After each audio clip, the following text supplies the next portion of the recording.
Baik, bismillahirrahmanirrahim. Assalamualaikum warahmatullahi wabarakatuh. Selamat siang teman-teman. Sebelumnya kami dari kelompok 8 akan mempresentasikan materi dari kelompok kami mengenai mekanisme patogen menghindari respon imun.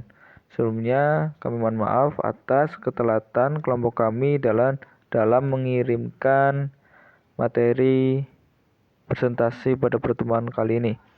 Kelompok kami beranggotakan yang pertama ada Setia Agustina, ada Erdianis Gagunugroho, dan yang terakhir ada Khalifah Nurul.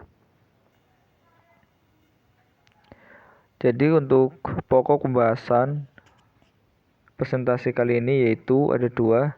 Yang pertama mengenai mekanisme virus menghindari respon imun dan mekanisme bakteri menghindari respon imun.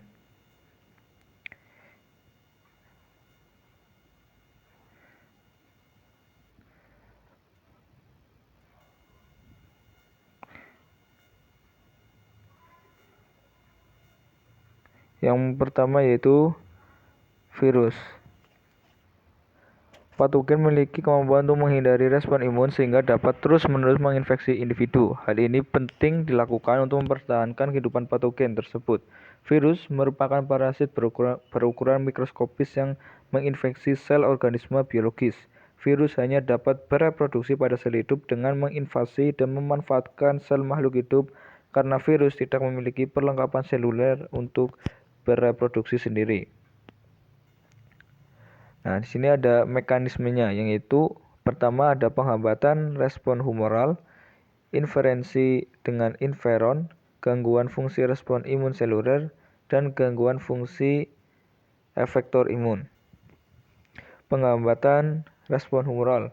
Variabilitas genetik dapat menghasilkan sekuen peptida varian yang merupakan antigen baru atau yang tidak mengikat molekul major histocompatibility complex atau MHC.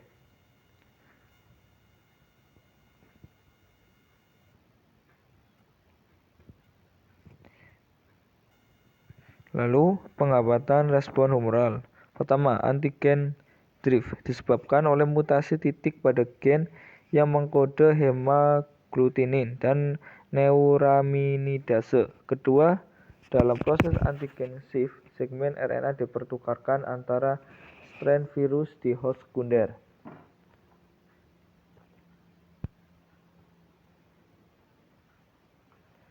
Lalu untuk dampak dari antigen drift yaitu perubahan kecil pada virus, sedangkan dampak dari antigenic shift yaitu perubahan besar pada virus. Selanjutnya ada interferensi dengan interferon. Interferon atau IFNS ditemukan karena kemampuannya melindungi sel dari infeksi virus. Peran kunci dari kedua tipe 1 dan tipe 2 sebagai salah satu mekanisme pertahanan antivirus pertama disorot oleh fakta bahwa strategi anti-interferon hadir di sebagian besar virus. Virus memblokir respon transkripsi yang diinduksi interferon dan janus kinase atau transducer sinyal dan aktivator transkripsi, jalur transduksi sinyal, dan juga menghambat aktivasi jalur efektor IFN yang menginduksi keadaan antivirus dalam sel dan membatasi replikasi virus. A. Intervensi dengan sistem komplement. RCA ini menurunkan regulasi aktivitas komplement dengan menghambat pembentukan dan mempromosikan pembusukan enzim pengikat C3 dan dengan mencegah pembentukan kompleks serangan membran. Yang B, gangguan virus dengan sistem komplement dapat dicapai pada tingkat yang berbeda. Yang pertama, beberapa virus dapat mengekspresikan protein virus struktural yang meniru fungsi RCA seluler. Kedua, beberapa virus seperti virus Vaccinia mampu memasukkan rCNA inang ke dalam amplopnya dengan bertunas melalui membran plasma atau ke dalam vakuola intraseluler. Ketiga, beberapa virus dapat mengeluarkan protein larut yang menghalangi aktivasi komplement. Gangguan fungsi efektor sistem imun. Inhibitor apoptosis. Apoptosis adalah peristiwa normal dalam pematangan sel B dan T, serta dalam fungsi efektornya membunuh sel yang terinfeksi tanpa menyebabkan peradangan. Virus juga mengembangkan beberapa strategi berbeda untuk menghindari pembunuhan sel yang terinfeksi oleh inang, termasuk produksi inhibitor, caspase, homolog, BCL2, dan FLIP atau protein penghambat FLIS, sehingga FLIP memfasilitasi penyebaran dan persistensi virus, dan berkontribusi pada kapasitas transformasi beberapa virus herpes. Selain produksi FLIP, interferensi dengan sinyal kematian juga dapat dicapai pada tingkat reseptor, pengamatan, dan modulasi sistem imun. Sitokin memainkan peran kunci dalam inisiasi dan regulasi respon imun bawaan dan adaptif. Dan virus telah belajar sebagaimana memblokir produksi sitokin, aktivitas, dan transduksi sinyal. Virus demam babi Afrika bereplikasi dalam makrofag dan mengkodekan IK homolog B yang menghambat ekspresi sitokin yang dimediasi oleh faktor nuklir NF-kB dan faktor transkripsi sel T teraktivasi faktor nuklir. Reseptor sitokin virus yang larut dapat menetralkan aktivitas sitokin, dan homolog sitokin dapat mengarahkan kembali respon imun untuk kepentingan virus. Mekanisme bakteri menghindari respon imun. Nah, di sini kita memasuki materi yang kedua. Mikroba dapat menimbulkan penyakit infeksi pada manusia. Mikroba patogen yang ada bersifat poligenik dan kompleks. Oleh karena itu, respon imun tubuh manusia terhadap berbagai macam mikroba patogen juga berbeda. Umumnya, gambaran biologik spesifik mikroba menentukan mekanisme imun mana yang berperan untuk proteksi. Begitu juga respon imun terhadap bakteri khusus. Bakteri ekstraseluler atau bakteri intraseluler mempunyai karakteristik tertentu pula. Bakteri ekstraseluler adalah bakteri yang dapat bereplikasi di luar sel, di dalam sirkulasi, di jaringan ikat ekstraseluler, dan di berbagai jaringan, serta mudah dihancurkan oleh sel fagosit. Strategi pertahanan bakteri, imunitas alami terhadap bakteri, imunitas spesifik terhadap bakteri. Nah, untuk penjelasan dari ketiga hal ini akan dijelaskan di slide berikutnya. Strategi pertahanan bakteri ekstraseluler. Beberapa bakteri juga dapat mempercepat pemecahan komplement melalui aksi produk mikrobial yang mengikat atau menghambat kerja regulator aktivasi komplement. Bahkan beberapa spesies dapat menghindari lisis dengan cara mengalihkan lokasi aktivasi komplement melalui sekresi protein umpan atau posisi permukaan bakteri yang jauh dari membran sel. Keadaan sistem imun yang dapat menyebabkan bakteri ekstraseluler sulit dihancurkan adalah gangguan pada mekanisme fagositik karena defisiensi sel fagositik atau kualitas respon imun dan yang kurang. Imunitas alamiah terhadap bakteri ekstraseluler. Respon imun alamiah terhadap bakteri ekstraseluler terutama melalui mekanisme fagositosis oleh neutrofil monosit serta makrofag jaringan. Resistensi bakteri terhadap fagositosis dan penghancuran dalam makrofag menunjukkan virulensi bakteri. Aktivasi komplement tanpa adanya antibodi juga memegang peranan penting dalam eliminasi bakteri ekstraseluler. Lipopolisakarida dalam dinding bakteri gram negatif dapat mengaktifkan komplement jalur alternatif tanpa adanya antibodi. Salah satu hasil aktivasi komplement ini yaitu C3b mempunyai efek opsonisasi bakteri serta meningkatkan fagositosis.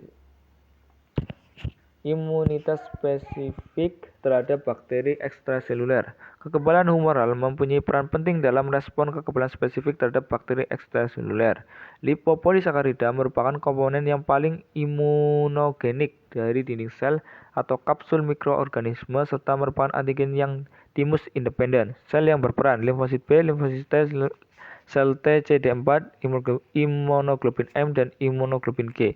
Ada 3 mekanisme efektor yang dirangsang oleh imunoglobulin M, G, dan M, serta antigen permukaan bakteri. Lalu ada opsonisasi, netralisasi, dan sistem imun sekretori.